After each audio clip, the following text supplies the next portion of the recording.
Hi, Mark. Hi, Bob. How you doing? I'm doing well. Good. Let me introduce us. I'm Robert Wright. This is The Wright Show. You are Mark Smith, a professor of political science at the University of Washington, also an adjunct professor of comparative religion. You've written a few books: American Business and Political Power, The Right Talk, How Conservatives Transformed the Great Society into the Economic Society, and most important for our purposes, because this is what we're going to talk about today, Secular Faith, How Culture Has Trampled, has, tr- sorry, although you might say, no, you would say trumped, which is what you said. Secular faith, how culture has trumped religion in American politics. Nice looking jacket, by the way. Yes, it was a My great. compliments to the University of Chicago Press. Um, and congratulations on the favorable review in the Wall Street Journal last week. Thank I assume you were happy with that. Oh, very happy with that. Yeah. In the world of reviews, as you know, you never get a review that says you're brilliant. This book will transform the world. Um, there's always some criticism, and it's just a matter of how much. Right. And the criticism, within the context of the review, I thought it was fair. And if you read the whole book, it. I mean, I could have a response to it, but basically, it was a very positive review with raising, an objection or two, and that's as good as it ever gets. It would have to be a pretty bad review before you'd regret it being in the Wall Street Journal, and this was a long way from that because it was overall a favorable review. Um, so, is it too simple to say that your thesis is that religion is not as important as people think it is? That'd be a little too simple Okay. because I would say that religion is a moving target. So it can be important in ways now that are very different than the ways that it used to be. And religious groups, which in America means mostly Christian groups, since those are the biggest ones, the ones that have the most power, they change the issues they're interested in and their positions on those issues in response to secular forces. And so at any given point in time, the religious groups are often a player in the public debates over a wide range of issues, but they're kind of evolving along with the rest of society. So they're more of a responder rather than a driver. Mm-hmm. But at any given point in time, they are still a player. Right. And this surprises some people because when they look at issues like abortion, homosexuality, both of which you address at chapter length in the book, you also look at women's rights and also some issues that have been, in a certain sense, settled. Certainly, slavery, which is one thing you look at, and divorce, which is people have more or less come to accept. You look at all of these, and on a number of these, certainly the hot button ones today, a lot of people think of opposition to gay rights and opposition to choice in the realm of abortion to be kind of religiously driven. The positions on these issues to be religiously determined, you might say. And you certainly show that the story is more complicated than that, right? Right. Um, now why don't we look at an issue to give people a sense for how you see the dynamic between religious faith, religious values, scripture on the one hand, and positions on political and social issues on the other. Why don't we start with an historical one, slavery. Okay. Now, for starters, it seems to be the case that when slavery was still an institution in the United States and opposition to it was bubbling up, there were Christians on both sides of the issue, right? There were abolitionist Christians and there were pro-slavery Christians. Yes. They both found some support for their views in the Bible. Is that right? Right. The Bible's it's a really compilation of books. We call it one book just because we put it between two covers, but there's a lot in there. And there's specific passages relating to slavery, and then there's also some general principle, say the golden rule, or love your neighbor as yourself, love God first, and then love your neighbor, and those kinds of things. Which also, even though they don't speak to slavery directly, could be marshaled as something relevant. So there's a lot of material to work with. And if you just read straight up, the Bible seems to support slavery in both the Old Testament and the New Testament. In the Old Testament, it gives the provisions under which you can enslave someone, which is as prisoners of war, or if they're offered for sale to you, but they have to be foreigners. You can't enslave your own people. And then in the New Testament, it just takes that for granted and says slaves should obey their masters without taking any formal stance. So if you just read it straight up, it looks to be pro-slavery. But you could say, well, the larger themes of the Bible are about emancipation and God's justice and mercy. And hey, didn't God lead the Israelites out of slavery in Egypt? And, didn't Jesus tell us we should, treat everyone fairly? And so you could say, well, when you look at the principles are very anti-slavery, even though the specific passages are pro-slavery. So depending on which way you want to look at it, you can make a pro-slavery case out of the Bible, or you can make an anti-slavery case out of the Bible. Mm-hmm. Which in turn, what I claim what that means is that the Bible itself can't be decisive. Mm-hmm. There are going to be larger forces that come in and shape how people are thinking about the issue, and they more or less decide their position, and then they find the biblical support for it after the fact. Do you have a view on what forces were, in fact, shaping the views of those two sides when they were still in conflict? Yes, very much so. I think the largest driving force is beliefs about freedom and individual rights. And if you go back to the colonial era, from the Virginia colony and later the Massachusetts colony, those start in the early part of the 17th century, and it's not for about 70 years until there's any organized objection to slavery. There's no colonial records from that first 70 or so years of anybody standing up and saying, hey, wait a minute, is it really right for us to be enslaving some people? Now, in the case of the Virginia colony, it was Africans. The Puritans in Massachusetts, they enslaved some of the Indian groups that they had wars with. And so and in winning those wars, they enslaved some of the losing members of the tribes. And no one stood up and say, hey, wait a minute, isn't this really wrong? Mm-hmm. We have no records of that whatsoever. We do get a first objection coming from Quakers toward the end of the 17th century. But at that point, they were a very small group, and they didn't have a whole lot of credibility in the rest of colonial society. And it's really not until you get the revolutionary movement in, starting in the 1760s and picking up steam in the next decade, where you really start to see a strong anti-slavery case. And the people who are making they linked it very directly to the revolutionary struggle.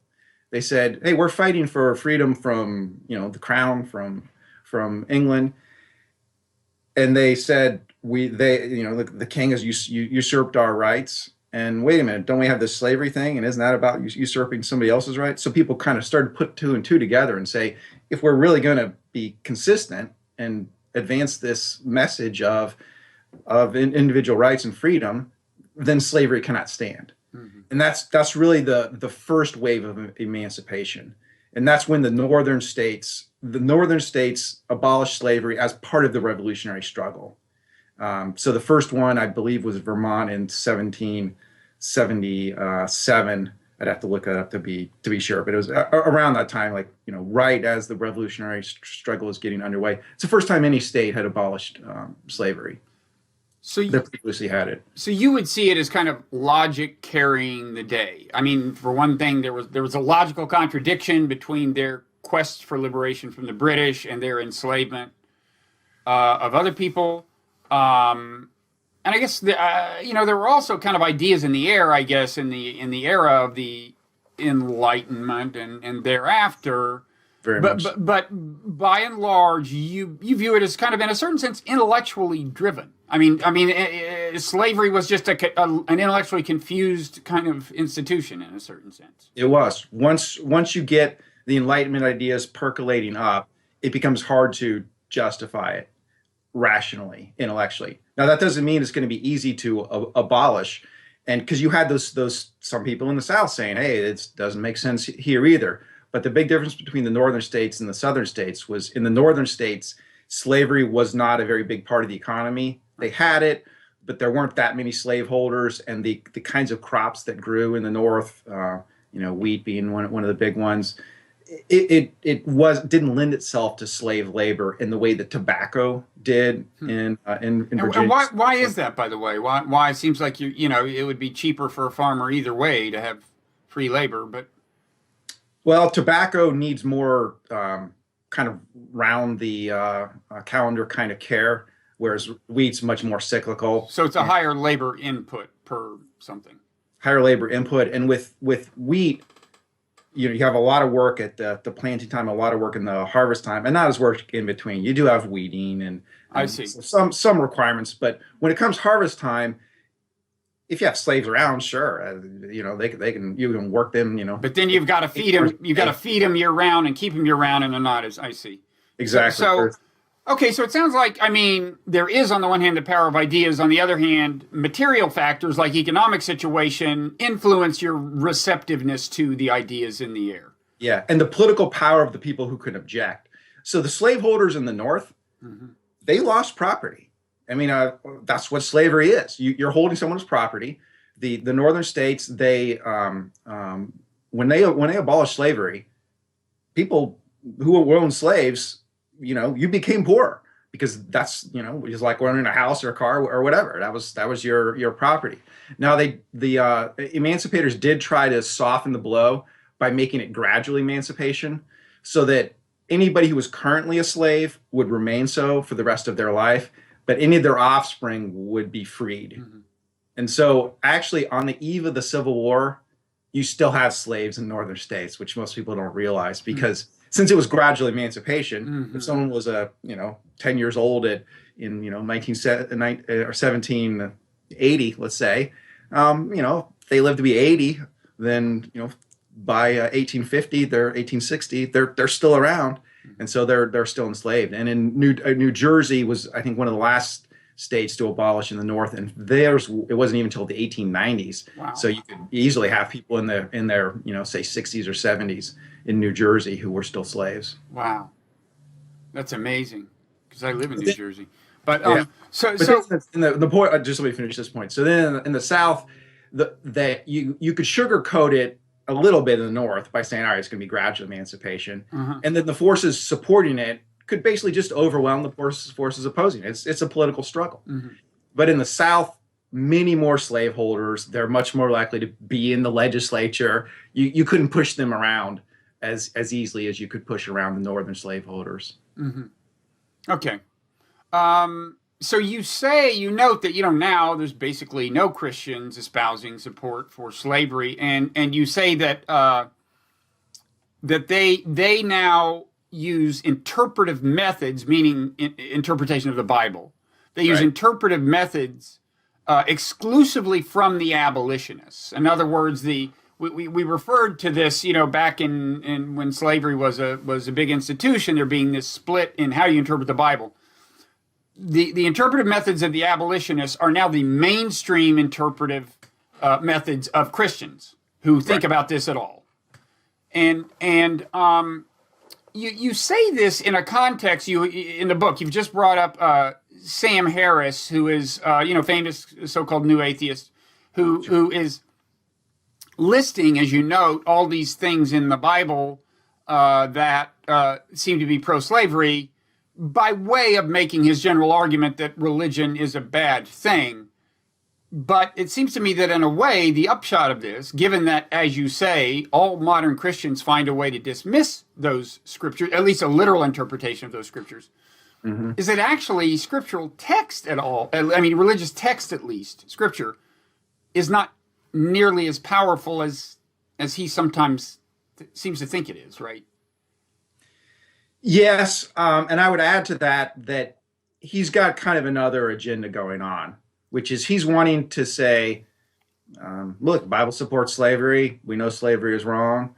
Doesn't that prove that the Bible was written by human beings, not by God, and that therefore there is no God? That's kind of his train of logic. where by pointing out hugely immoral things, and it doesn't, by the way, stop with slavery. You could go on to, genocide and women being subservient to men, and on and on. Harris wants to say that shows that the Bible was a human creation, and we certainly don't trust it on those issues. So why should we trust it on anything? Now, if you're a modern day Christian and you want to uphold the authority of Scripture, you're kind of trapped, because if you just read the Bible straight up, oh yeah, those passages supporting slavery are there, and you got to figure out how to handle that. Well, the abolitionists, they came up with means to do it, and so I mentioned before the so-called spirit of the Bible. That's one way to do it. Another way to do it is there's this restriction on what the King James Version called man stealing, or what we would more commonly call kidnapping. And so see how some of the abolitionists would say, well, to enslave someone, you got to kidnap them first. And so if you prohibit kidnapping, don't you prohibit slavery? Well, not really, because if someone's a prisoner of war, that's not a kidnapping situation. The Bible explicitly authorizes that slavery for that.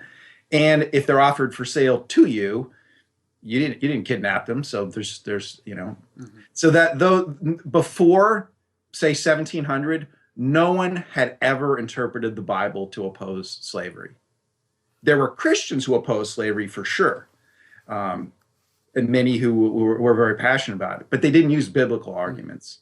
They would sometimes use religious arguments. They might use even theological arguments, but not biblical arguments, because they didn't, the Scripture just didn't seem to support them. But the abolitionists got a lot more creative. They actually used biblical arguments to oppose slavery. And this creativity of interpretation, I think, is generally more associated with kind of the left than the right, you might say, or certainly with theological liberals and with theological conservatives. But I think one thing that comes through in your book is that people of all political persuasions wind up using these, finding interpretive flexibility to some extent or another in various, and selective reading of Scripture. They all find ways of taking the Bible as something other than a top to bottom literal kind of mandate, right? Yeah, very much so.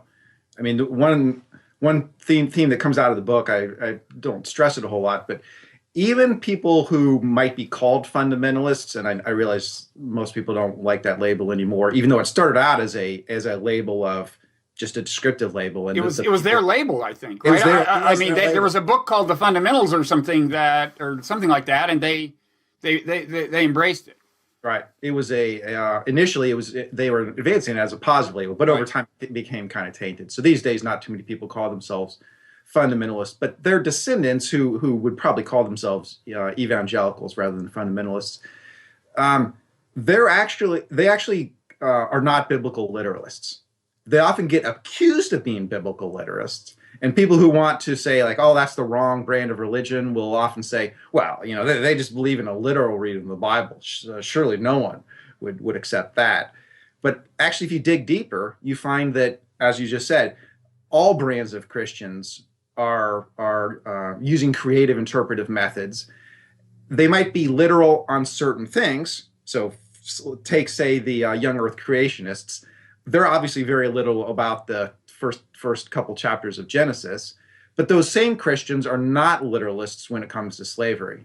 They will say, well, those passages related to slavery, you need to interpret them in their context, and they don't mean what you think they mean. Mm-hmm. And then there's the larger themes of the Bible, or there's the prohibition on kidnapping. And so those should be the driving interpretive, passages that override the ones in slavery. Mm-hmm. And so the people who get accused of being literalists, they're actually not literalists. Okay. So let's turn to a more contemporary issue, abortion, and an issue that is not resolved.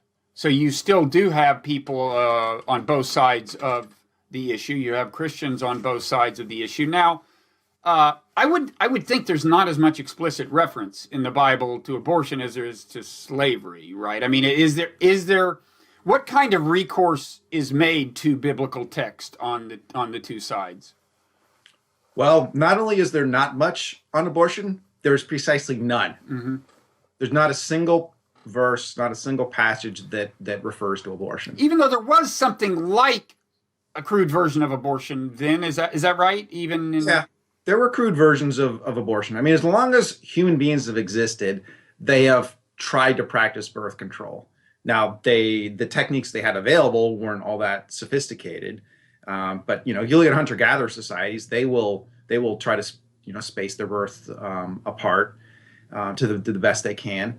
And in the ancient world, there were herbs available that would that you could consume in an attempt to cause an abortion.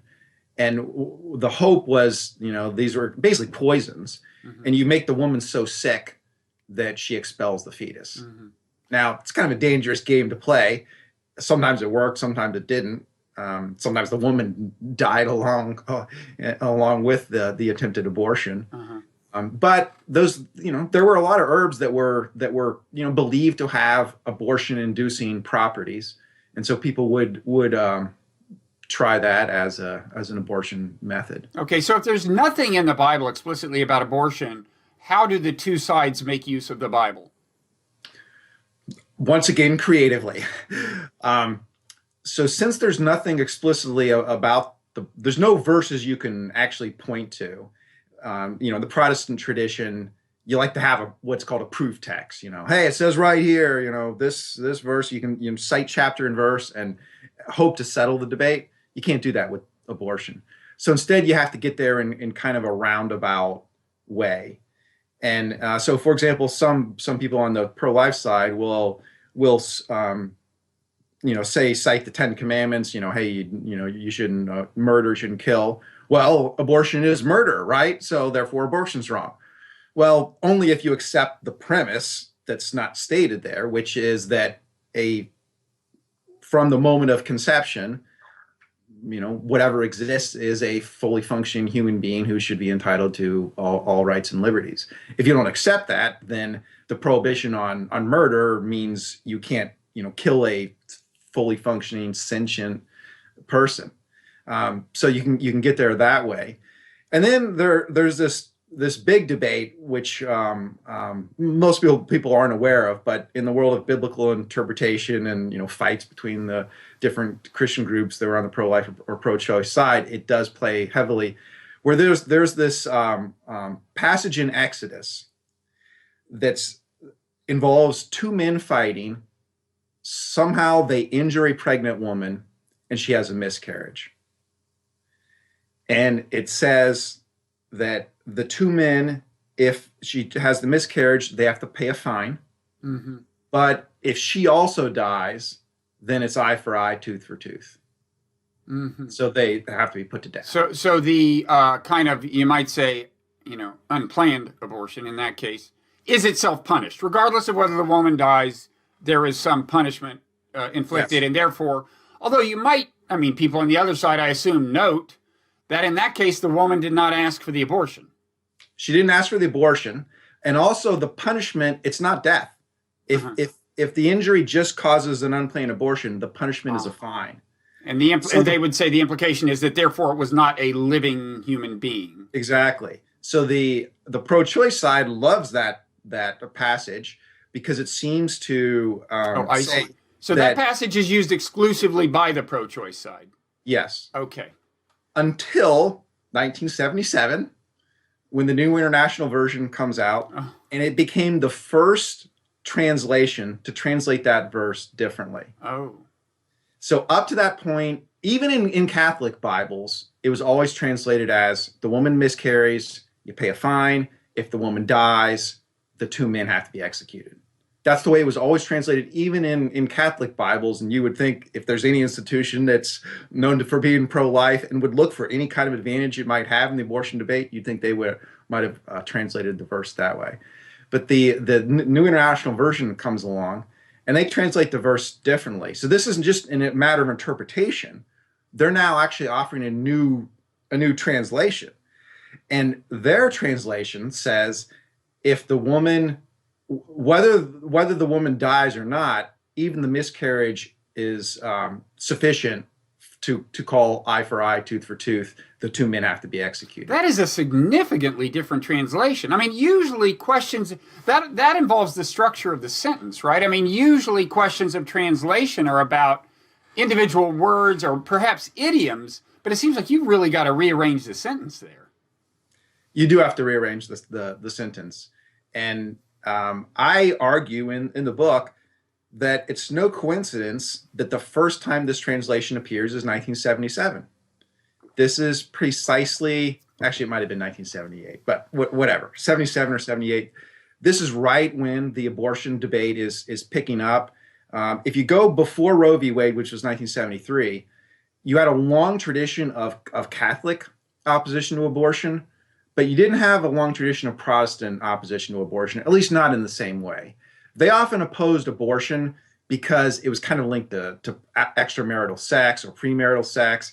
So it was more of an issue in terms of keeping people on the straight and true in terms of their sexual behavior, rather than a matter of abortion as murder. You get the Roe v. Wade decision, and you can see this in some groups like the Southern Baptists, who previously had a more moderate position on abortion. After Roe v. Wade, the more conservative part of the Protestant stream, they become much more pro-life than they had been before. So by 1977, 1978, they are strongly pro-life. And that's, I argue, the impetus for this new translation, because before that, the Catholics never really needed that particular verse anyway, because they have a different means of reaching doctrine. So in the Catholic Church, it's history, it's tradition, it's the magisterium. So the Catholic Church had really a 2,000-year history of opposition to abortion, with some changes over time in terms of when the fetus becomes animated and therefore when it counts as a human being. And so there was some evolution even within the Catholic Church.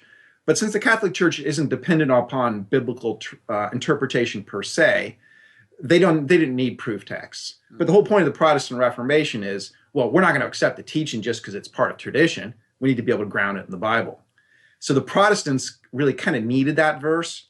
And if that verse says something that undercuts the pro-life position, that puts them in a pickle. The verse translated straight up just makes it look like the fetus is not on the same plane as the woman in terms of whether it dies. So do scholars of Hebrew who seem to have no particular axe to grind here generally look at that and go, yes, this is a shady translation?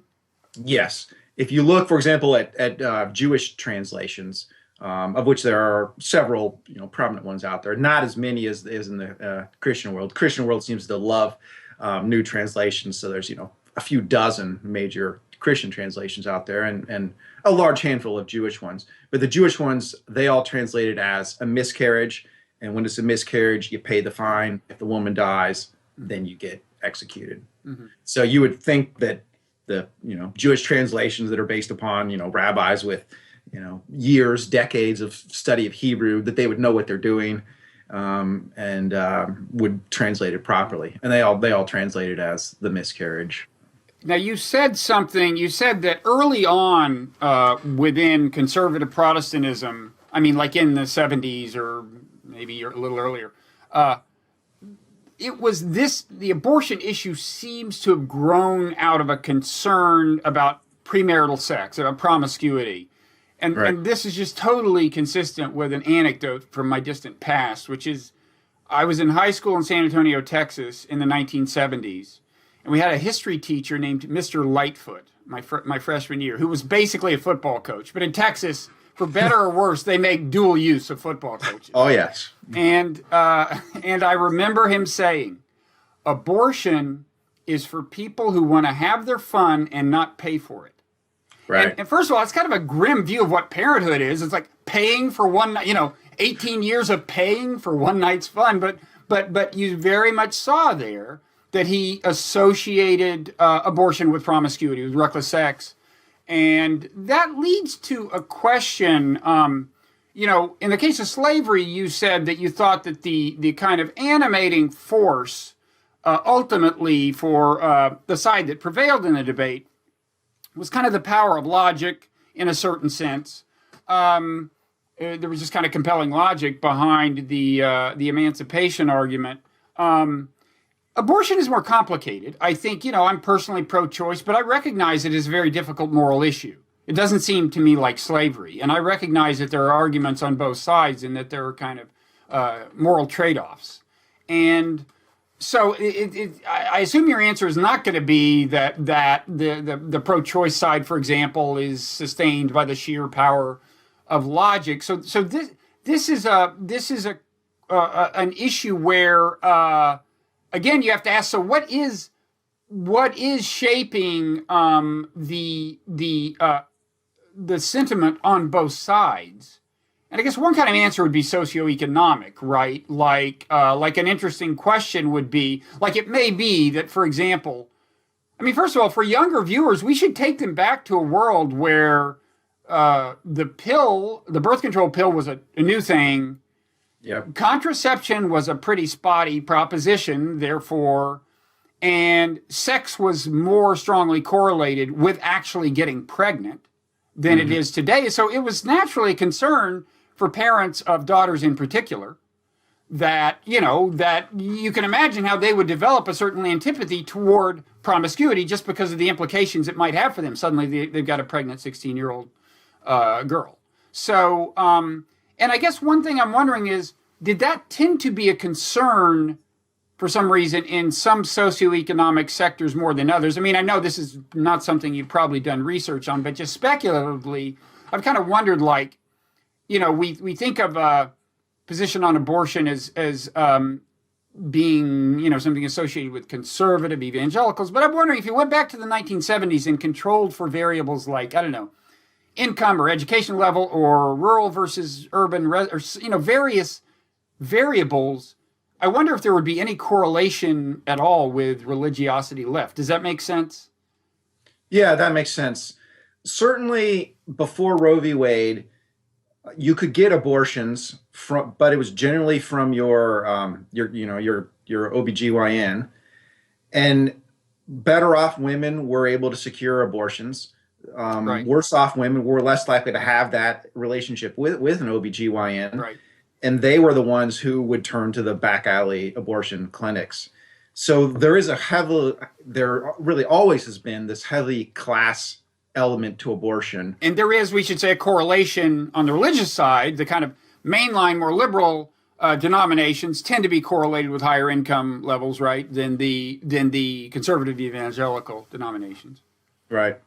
And the better off women have, even before Roe v. Wade, they were generally able to get abortions, at least, in very serious cases. And if necessary, they could also travel.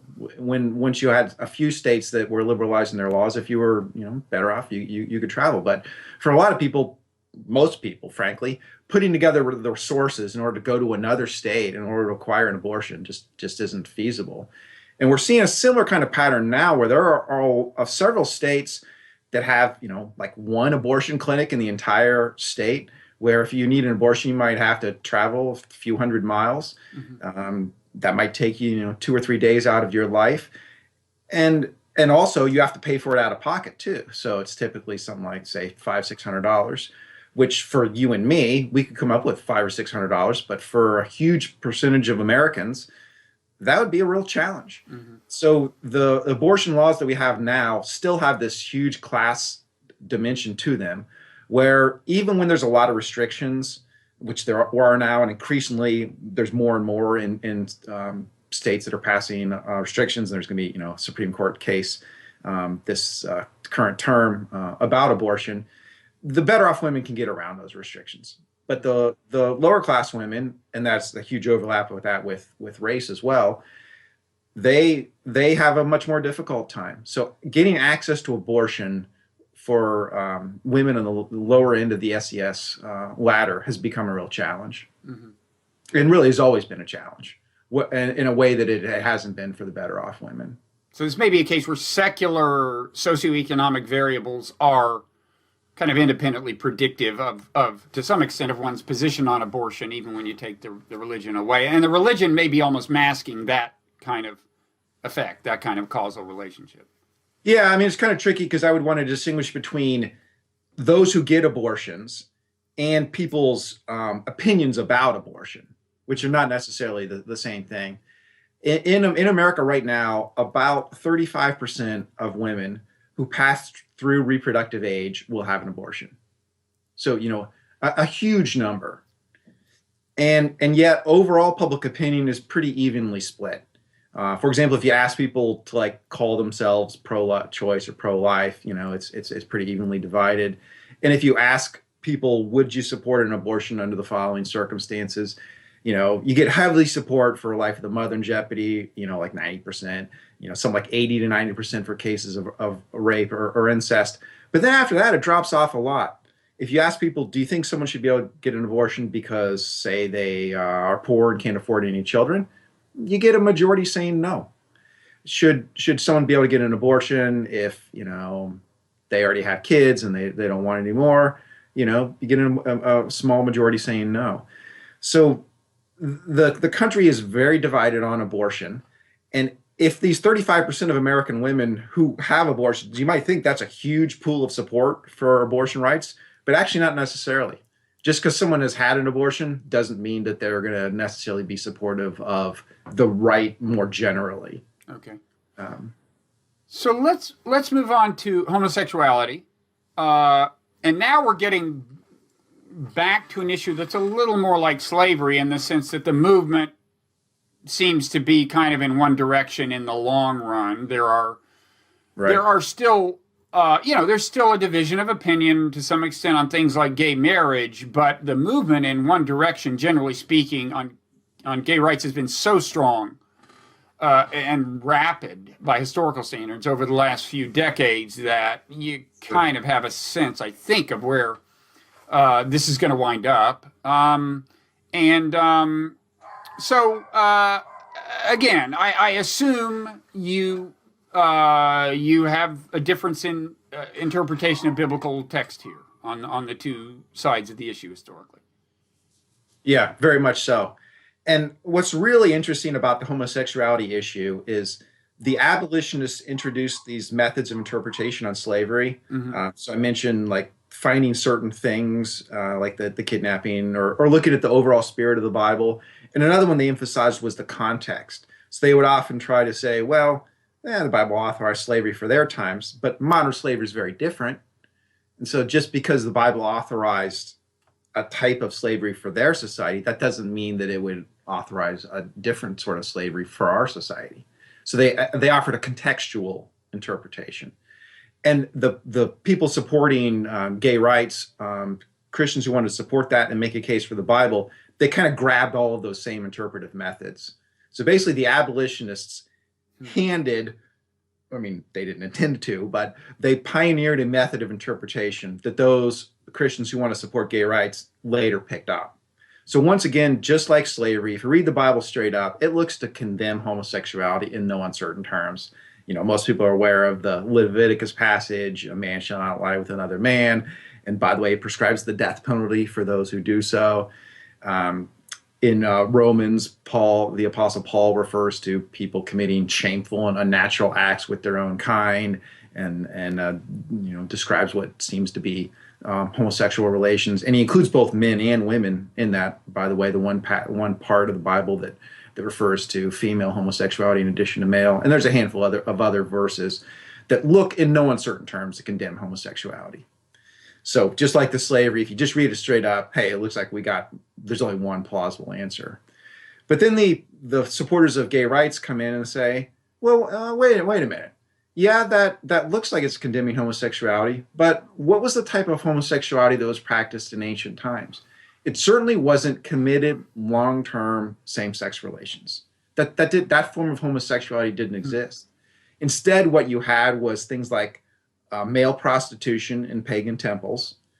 You had pederasty, which were arrangements in the Roman world of an older man who would mentor a younger man or even adolescent boy, and it could involve sexual relations, which could be seen as sexual exploitation, since it's the younger man or the adolescent probably doesn't have a lot of choice in the matter. So those were the kind of situations, those were the forms of homosexuality that existed in the ancient world. So the pro-gay rights Christians will come in and say, what the Bible's condemning is not committed same-sex relationships, because those didn't exist. What they were committing was their certain forms of homosexuality. Just like the abolitionists said, what the Bible was allowing was a specific type of slavery, but that doesn't mean that modern slavery would therefore be justified.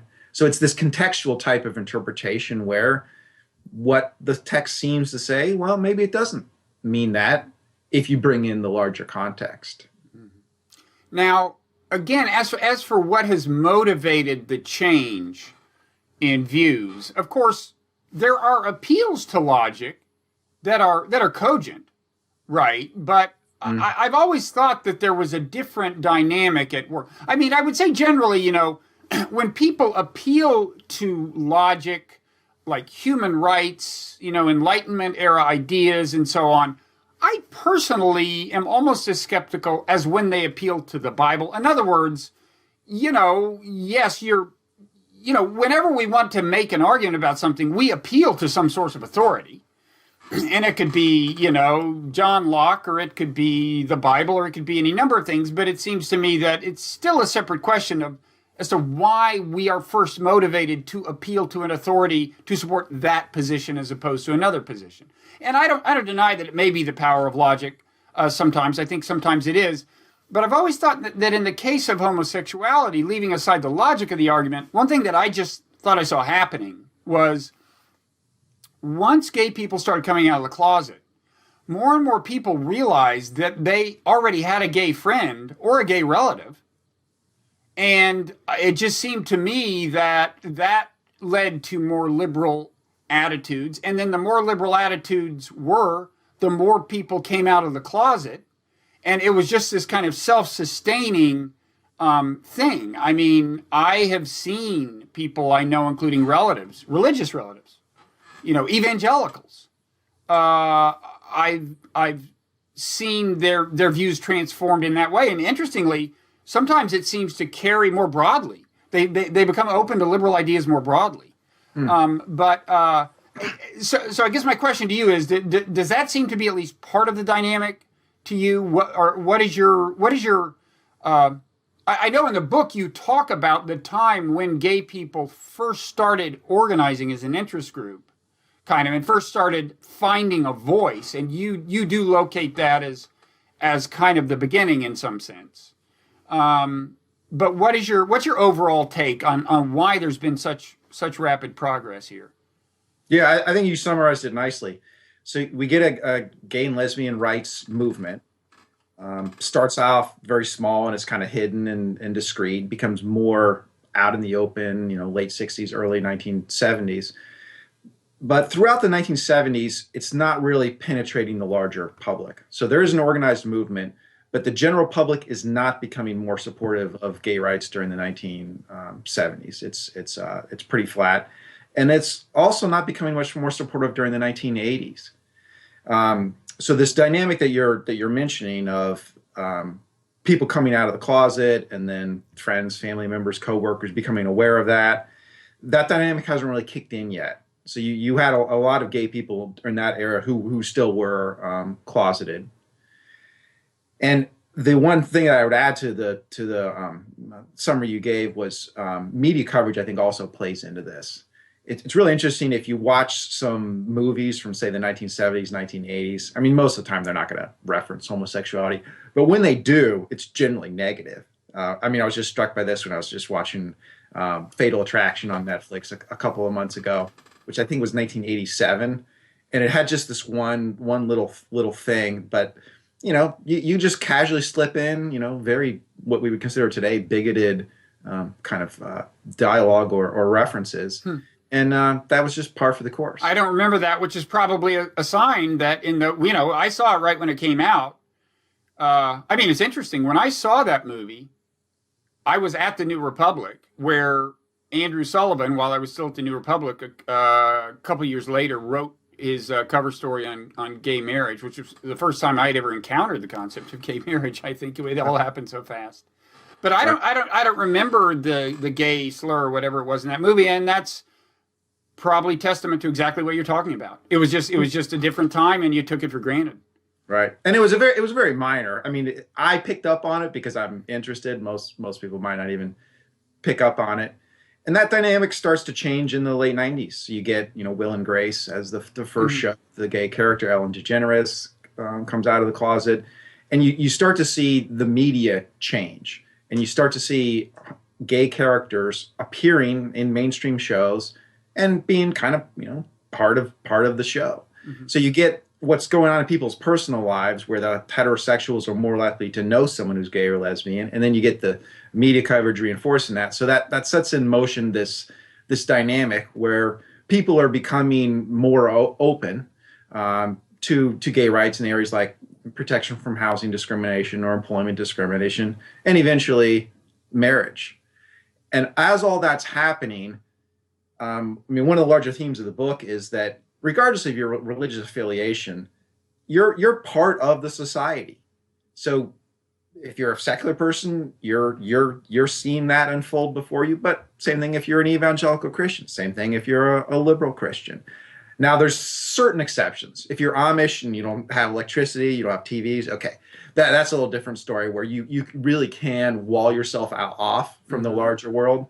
But outside of those very small communities like the Amish, everybody else, they're interacting with people in the workplace. They're consuming the news shows. They're consuming the entertainment shows. So they're becoming more accepting of homosexuality as driven by these secular forces. So then what happens if you're a Christian and you think the Bible has authority, and traditionally the Bible's been understood to condemn homosexuality, but you are kind of coming to believe, hey, as long as it's two people and it's their individual choices and they're wanting to be in a committed long-term relationship, what's wrong with that? So there's going to be pressure on you to kind of give up that interpretation that has traditionally been placed on the Bible and to do some of these contextual and creative interpretations that the abolitionists had done on slavery. So what I argue is that the interpretations, they're a lagging indicator. The culture changes first through all these forces we're talking about, gays and lesbians coming out of the closet, through contact with heterosexuals, through the media. And then the interpretations are evolving as a response. And in the case of homosexuality, where are we in that process? Are you seeing some of the reinterpretation even among people you might have identified as conservative? Or are we not yet seeing much interpretation, or what? They're among the people that we would call conservative. For the most part, they're still saying these interpretations are bogus. They say, to the other side, you're trying too hard. You're making this stuff up. Mm-hmm. And they actually have a good case if you just read the verses straight up. I mean, read the verses straight up. They appear to condemn homosexuality in no uncertain terms. So at this point, the more conservative side of that issue, they haven't accepted these new interpretations. But what they have done is they've given less attention to the issue than they used to, and they've also softened their rhetoric. So if you go back again to, say, the 1970s into the 1980s, among the leading Christian figures of those eras who were opposing gay rights, this would be people like Anita Bryant in the 1970s, Jerry Falwell and Pat Roberts in the 1980s, going into the 1990s. I mean, they would say things like, the gays are coming to get you and your children. They're going to infiltrate the schools. The teachers are going to be molesting your kids. The gays are, they're immoral and they should be condemned. And it was a very harsh language that was used on them. And if you look at the people today who would say homosexuality is a sin, they don't talk that way anymore. They would say, look, the Bible condemns it. It's wrong. But on a personal level, you should, respect everybody as an individual. Mm-hmm. They would say, love the sinner, hate the sin. Exactly. Now, in the olden days, they still use that phrase in the olden days, but they didn't really follow it. Now, the people who are taking the conservative side, they tend to follow that phrase more closely, of saying the sin's wrong, but everybody's a sinner in some respect. And so, yes, this is a sin. We should try to teach people that it's wrong and try to get them to not engage in that behavior. But we're not going to condemn them as individuals. Mm-hmm. And so the rhetoric has changed. So that even though They're not accepting the new interpretations. They have softened their rhetoric, and they're also giving the issue less attention. I mean, I'm really struck by how little same-sex marriage has played in the presidential campaign. Mm-hmm. Even though you got some candidates like Ted Cruz who are openly against it, it's just not part of the discussion. You know, in Donald Trump's case, he was pro-choice or not pro-choice, pro-gay rights before most people on the left were pro-gay rights. And when Ted Cruz tried the New York values kind of critique, mm-hmm. I mean, if you read between the lines, it was about abortion. It was about support for gay rights. It was about being married 3 times. So Trump's got plenty of material. He gave Cruz plenty of material to work with. But the whole same-sex marriage issue, it just hasn't gotten much attention. So now it's sort of settled as a matter of law. It's not settled yet in terms of public opinion, and there are a lot of people who still oppose it in that respect. Right. And Donald Trump's 3 marriages lead us to another of your chapters on divorce. That's another case where things have changed, I think, more rapidly than younger people may realize. I mean, Walter Lippmann, who was writing in the first half of the 20th century, so that was a while ago, but I don't know when he got his divorce. It was the 30s or something, but maybe the 40s, but he had to, could have been the 50s, but anyway, he moved to another city because the social fallout was so extreme, from actually leaving his wife and marrying another woman. Right. And, now we're to a point where it's just, I don't know when the last time I heard somebody actually pass judgment on someone for being divorced, although that was common when I was young. And so it's another rapid change, and I assume, that too has been reflected in, that's been going on long enough so that it's pretty much played out on the religious front, right? Oh, absolutely. It's really not a big topic of discussion. Candidates don't take stands on the issue. And another, anecdote about how it used to be considered scandalous if you had a divorce. In 1964, in competing for the Republican nomination, back when the party conventions controlled who the nominee was going to be, Nelson Rockefeller was one of the leading candidates. He'd had a divorce, and that was considered, one of the things that knocked him out of the running. Was we're not going to nominate somebody who's divorced and remarried. And then by the time Ronald Reagan runs in 1980, he was also divorced and remarried. But that intervening 16 years, a lot had changed during that time, where you just didn't condemn people for having divorces anymore.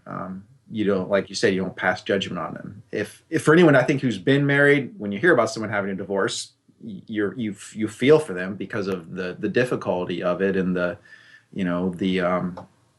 of the pain that you have to go through in order to do that. But we think of them more as I'm sorry you're going through that, rather than wow, you're a really bad person because you're having a divorce.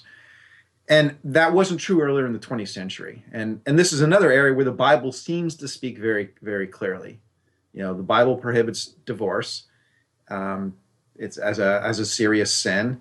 And in one part of the New Testament, Jesus says if you divorce, get remarried, you're committing adultery. Well, adultery is one of the 10 commandments. It's prohibited there. So this would seem to be a rather serious matter. And it used to be.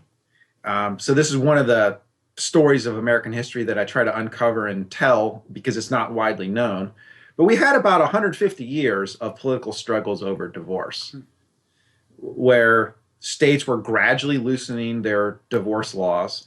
A lot of Christian groups were resisting along the way. There was some back and forth, but it was a hot button political issue. It was like one of the culture war issues of the 18th century and the 19th century, where you could get people fired up over that. And if you're a candidate, you would often have to take a stand on what do you think we should do about state laws and divorce. It was more at the state level than the federal level because the marriage laws have always been state by state. But if you were running for the legislature, the governor, that was something you might have to address. Mm-hmm. And as time goes on, more and more people are getting divorced, and that makes it a tricky situation for Christian groups who want to oppose it. Because when it's just a small percentage of people, you can, it's easy to scorn a small group. But once it becomes your brother, your Right. cousin. It's a little like homosexuality in that, except it's a little different. But as there are more divorces, you're more likely to know someone and be in a collaborative relationship with someone at work who's been divorced. It just becomes a harder thing to condemn. Exactly. So I think the same pressures that emerge on homosexuality also emerge in divorce in terms of contact with people in that situation. It becomes harder to condemn them. And the churches gradually relent. By about 1920, 1930, they've essentially given up the fight, where they're no longer going to make a political issue out of it. That's not to say that they welcome divorce or didn't advise people against it, but it was no longer going to be a political struggle in the way that it had been before. So we're kind of getting short on time, but let's touch on the fifth big topic that you address, which is women's rights. There again, there's been pretty rapid progress. I mean, there's a graph in your book where I think the question is, would you support a woman running for president or something like that? And in like 1945, most Americans say no, so that must include a non-trivial number of women. I think only about 40% say that they would. And then, of course, and now it's like, fewer than 10% say they wouldn't. Yeah, it's like 3%. Yeah. So another case of rapid change, and I guess you see the same story of reinterpretation. Is it an issue that again is fairly explicitly addressed in the Bible? I mean, it's a vaguer issue. It's not as vague as like adultery, divorce. It's not like a binary thing. Women's rights can refer to any number of things, but how embedded in the Bible is that issue? Certainly, you don't get something as specific as accepting a woman political executive.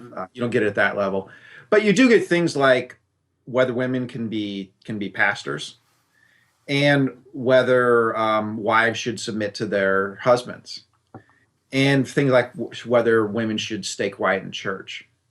All those things are addressed in the Bible, and it's really a similar pattern where the traditional interpretations were all, women should be barefoot and pregnant, and the man's in charge in the marriage, and women can't be pastors, and they're supposed to sit down and shut up when they're in church. And as time goes on, a lot of women in the first women's rights movement, so in the middle of the 19th century, as back then the pressure was for married women's property rights and eventually the right to vote and some basic civil rights. They go back to the Bible and they start finding instances of women who did seem to be serving in leadership roles in churches, of women who were in positions of political authority. It wasn't the majority, but it happened on occasion. And they said, well, what about those examples? Doesn't that show that if a woman's qualified and otherwise competent, that couldn't she hold a position of authority? And then they, in terms of like the marital relationships, they start to come up with this notion of mutual submission. So yeah, the wife's supposed to submit to the husband, but this husband's also supposed to submit to the wife. And so the husband doesn't, call all the shots in the marriage. And so you get those new interpretations coming along, and those fights do still continue. In terms of, say, the women's ordination, most Protestant denominations, it's a big split. So the more liberal ones have accepted it, the more conservative ones have not. So the Southern Baptist Convention, which I know you grew up in, does not accept women pastors. Catholic Church certainly doesn't. But some conservative ones, like the Pentecostals, the Assemblies of God, they accept women pastors. And it's the same kind of interpretive struggle that goes on, where one side, if you just read the arguments of like the pro-women's ordination side, you just read it and you're like, oh yeah, well, that settles it. Then you go and you read the anti-women's ordination side, they've got their verses to cite, they've got their contextual interpretations, they've got, their means. And So it's hard for the text itself to be decisive. It's like you bring things to the text, and then, I mean, I don't know if I'd want to go so far as to say the text means whatever you want it to mean, but we're kind of heading in that direction. Mm-hmm. I mean, that's kind of the upshot of your book. Maybe a slightly oversimplified version of the upshot of your book, but the text is very flexible in the long run, and the determinants of your position on these various issues must lie in something other than religion, broadly speaking, because you tend to have, say, Christians on both sides of the issue. Right. And you know, what you just said about ordination of ministers reminds me of a thought I had while reading your book, which is just that, you know, there is this critique of religion out there, which I guess is kind of associated with the new atheist, but the idea is, look, it's no wonder that you find reactionary views, you know, in the eyes of the people making this argument, that you find reactionary views on the part of religious people because they just fundamentally do not think rationally, right? They have this kind of religious, you know, they have this appeal to some supernatural authority that they imagine, and they're just not kind of thinking clearly to begin with. So naturally, they are not responsive to Enlightenment era arguments and so on. But one problem with a real simple version of that is that, you know, the Catholic Church at a sheerly intellectual level has been relatively progressive, I would say. You know, early to reconcile themselves to evolution. Indeed, the Jesuit order produced important paleontologists who were priests, you know, and so on. There's been a real engagement with science, and I think at an intellectual level, and in a way at a level of theological interpretation, Catholicism has adapted to modernity faster than a number of Protestant denominations, you might say. And yet, on reproductive issues, the Catholics are the most conservative in the sense that it isn't just abortion, it's contraception, right? And when it comes to the ordination of ministers, as you said, Pentecostals permit female ministers, but the Catholics still don't, and so on. So I just, you know, there just doesn't seem to be this simple correlation of openness to kind of between intellectual liberalism, you might say, and kind of moral liberalism, if that makes sense. Yeah, very much so. And another complication with the Catholic Church is, since it positions itself as a 2,000-year history, you know, with tradition, kind of the official position of the Catholic Church is we don't change. Now, the unofficial position is, yeah, they do change in certain ways, but it's hard. The Catholic Church is this huge ship, and it's very hard to turn it.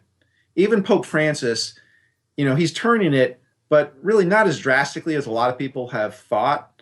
He's turned it in terms of what the Pope says, but the Pope doesn't, you know, kind of set policy, doesn't set doctrine for the Catholic Church in the way that most people assume. It's actually a lot easier to change Protestant denominations than it is to change the Catholic Church. And there's a lot more different. Which is a great irony, because the whole point of the Protestant Reformation was the sense that, oh, you know, the church now is different than it was in ancient times, so we're going to go back to the Bible, and the Bible is going to be our rock, our bedrock. We just go back to the Bible, that'll give us all the answers. But the great irony is, it's a whole lot easier to reinterpret the Bible than it is to get the Catholic Church to change its position on something. Because there are fewer institutional constraints for Protestant denominations, and there are more denominations out there experimenting with different interpretations, which in turn influences the others.